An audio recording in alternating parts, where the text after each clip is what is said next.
what I want to do now is I briefly want to kind of summarize some of what the panel has said and give you an opportunity to see what we might have missed, in particular the identification of barriers and then the opportunities to overcome them. And so I'm going to go through this kind of quickly, and it's of course going to be a simplification, but I think it's important to give you an opportunity to address what we might be missing in this context.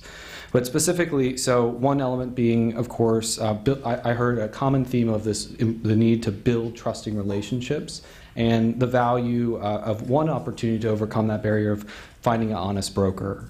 Another being the constant process of combating anecdotal evidence, and that one opportunity there is to make sure that the evidence, the economic evidence specifically, is accessible to the decision maker. Another was the struggle to determine the appropriate perspective depending on your audience, and Stephanie suggested, for instance, the WISP approach of having multiple perspectives around taxpayer, participant, and societal perspective. Another being around the lack of research evidence just in this area, and both on the impact side as well as the evaluation side. One opportunity, and so what I'm trying to do here is prompt you to suggest other opportunities, but one opportunity is the importance of tying the need for that evidence to actual money or actual resources, as in the context of pay for success. Also, the need to not always having, for instance, or specifically a lack of transparency, and the importance of making fewer assumptions whenever possible in those analyses, and that leads back to one element of trust. Now, I've definitely not captured everything here, and so I'd like to give you an opportunity to briefly, and so we're going to try to make this a tweet, if you will, so a kind of soundbite in terms of specifically either another challenge that I didn't just mention, or an opportunity to address one of those challenges. But again, we want to be really concrete here. So if you have a specific example to offer, that would be particularly appreciated. Thank you.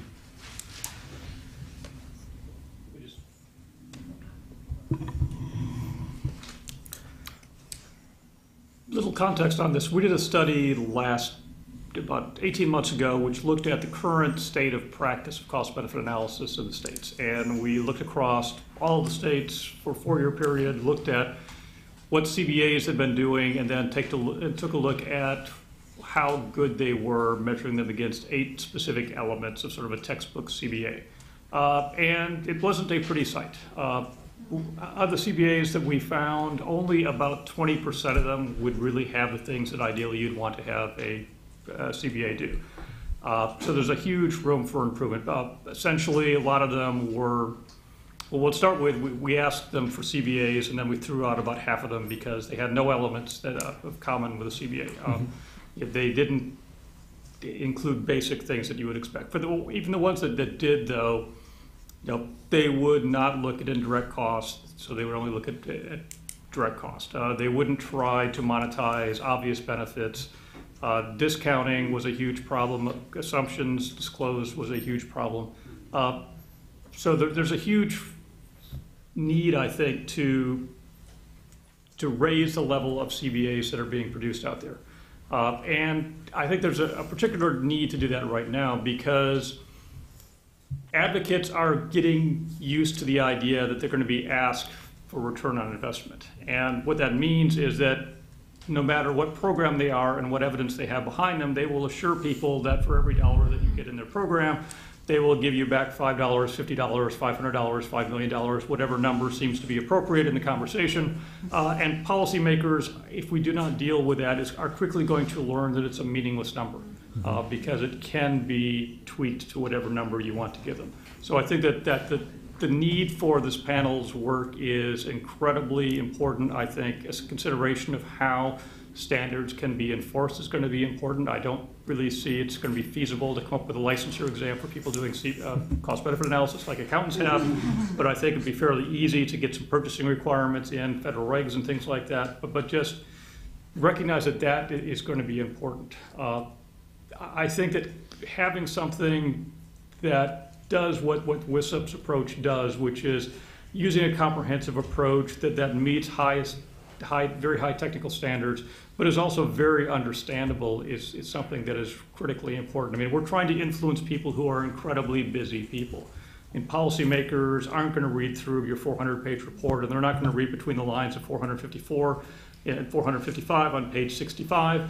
It has to be something that recognizes the complexity of this, deals with the challenges that Dan brought up, which is the people who are doing the analysis are worried about the guy sitting in the back at APAM who's going to skewer them for not doing something right, but they also have to have a way of communicating this. So in addition to the technical standards of CBAs, I think some best practices for communicating the results are going to be critically important, recognizing the people we're trying to influence. And I think that's the key of WISUP's success, that's the key of other people, which is coming up with a language that is common, that policymakers understand, but also just coming up with very creative ways of communicating this in a way that is technically salient, but also understandable to people who are never going to be economists. Thank you. So what would be your sentence kind of summary of that? I think that you articulated that really nicely, but just trying to kind of drive the point home so we really walk away from your understanding, or from your suggestion here. 120 characters or less? Exactly. We're live tweeting this. No, actually, we do not have live tweeting. I think the translation function is critically important. Great. Thank you. John? So I think, just to pick up on Gary's comments, which I agree with entirely, the way that benefit cost analysis is generally done is not credible, in I would guess the large majority of cases in our experience. Just to give you an example, there was a study, and the way in which they're not credible in many of the cases is that the estimate of the benefit is not based on a credible impact evaluation. And if you don't have that, if you have an impact evaluation that is unreliable or at very high risk of bias, you really don't have evidence that there is a benefit for half of your study, half of your analysis. So as an example, Mathematica did a study a couple of years ago of a program called Registered Apprenticeship, which is a career training program that includes a strong on-the-job component. And this was not a randomized study. It was not a strong quasi-experimental design. It was a basic econometric study that compared people who signed up for registered apprenticeship but didn't do it, or did a little bit of it, to people who completed registered apprenticeship, and then used all sorts of statistical methods, econometric methods, to try to control for differences between the two, which is the kind of study that, as a number of people have shown, Tom Cook and Becca Maynard and others, is at very high risk of bias, because the people who complete the program are likely to be more motivated and maybe more organized than the people who don't. And it could be the difference in motivation or organization or other personal capabilities that cause the effect rather than the program itself. So the program found a huge impact estimate, like $6,000 per year, extended over 9 years, which would make it one of the most effective, if true, social programs in the history of social programs. And they used that as the basis for establishing that there was a $49,000, the benefits exceed the cost by $49,000 per participant.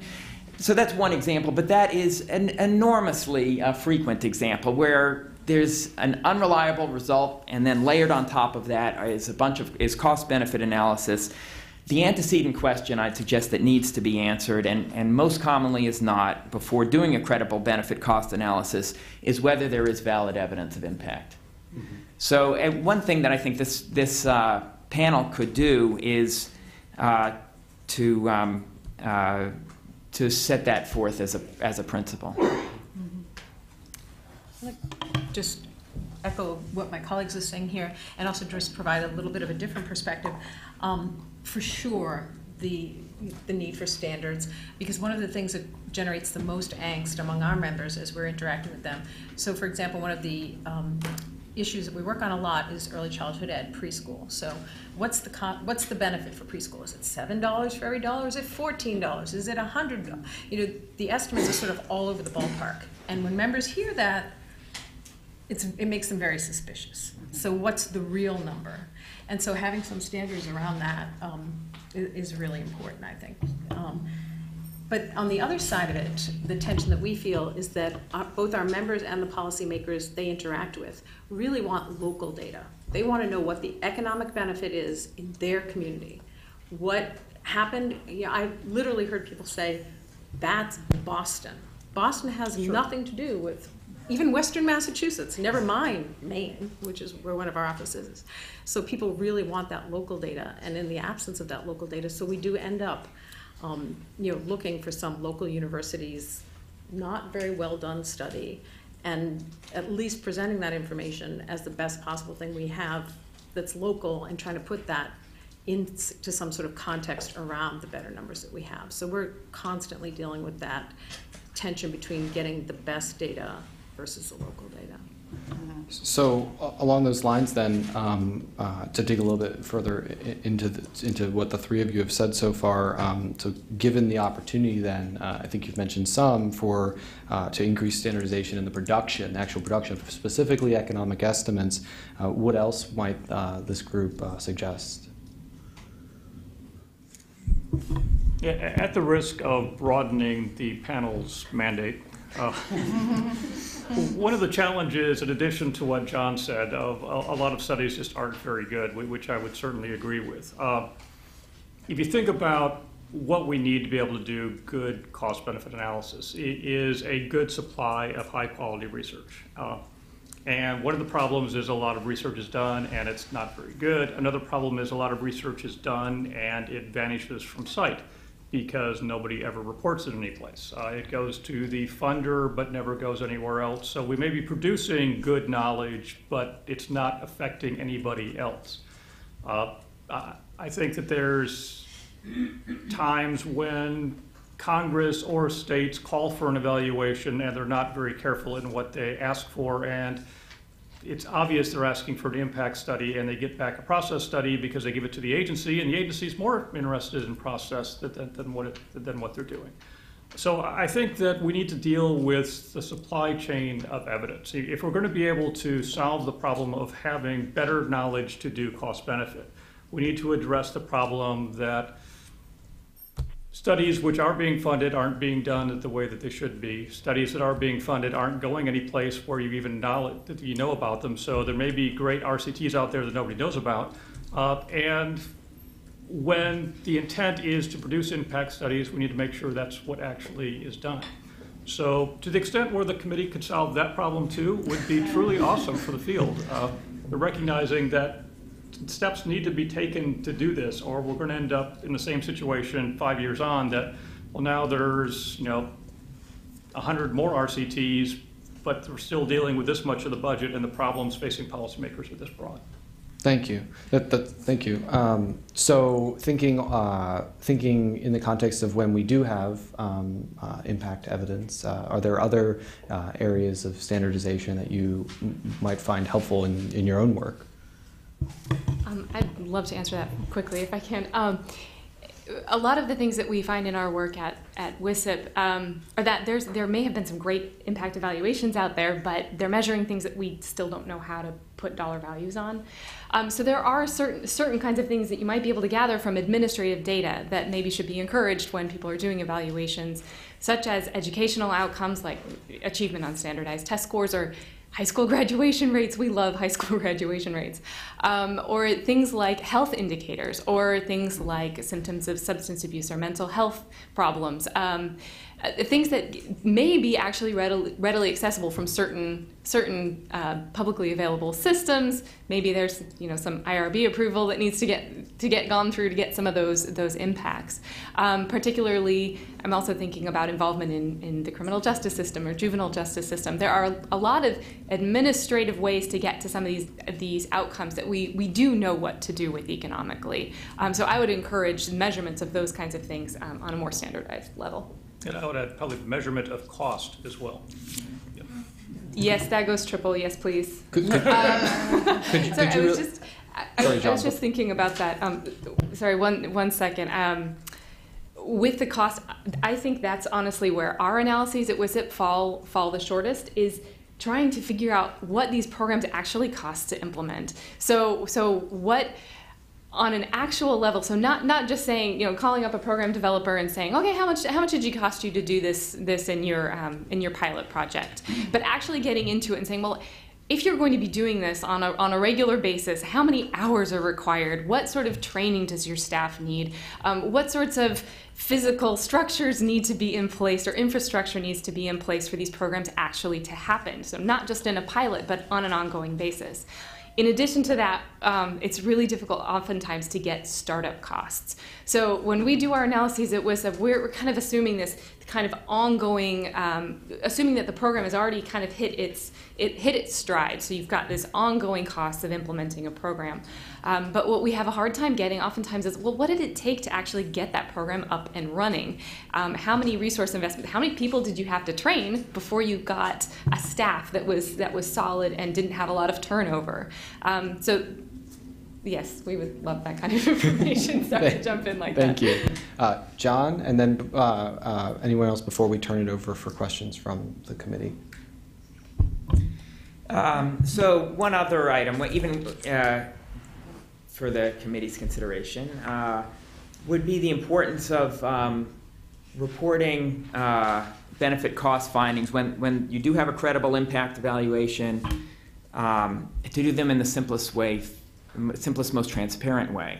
So for example, there was a study that was just done that MDRC just reported, results of a very large citywide randomized controlled trial in New York City of small schools of choice, where about 10 years ago the city started shutting down its large low-performing high schools, replaced them with much smaller high schools that were competitively selected, and where the students chose which high school they were going to attend. So there was an important element of school choice. MDRC did a randomized trial of about 20,000 students, and just reported outcomes 6 years later. In the study found an increase in the rate at which the students graduated in 4 years and enrolled in college the next year by an increase in that rate of 6 to 8 percentage points, which is a very large effect. And it was achieved at no additional cost compared to traditional high schools, for an interesting reason.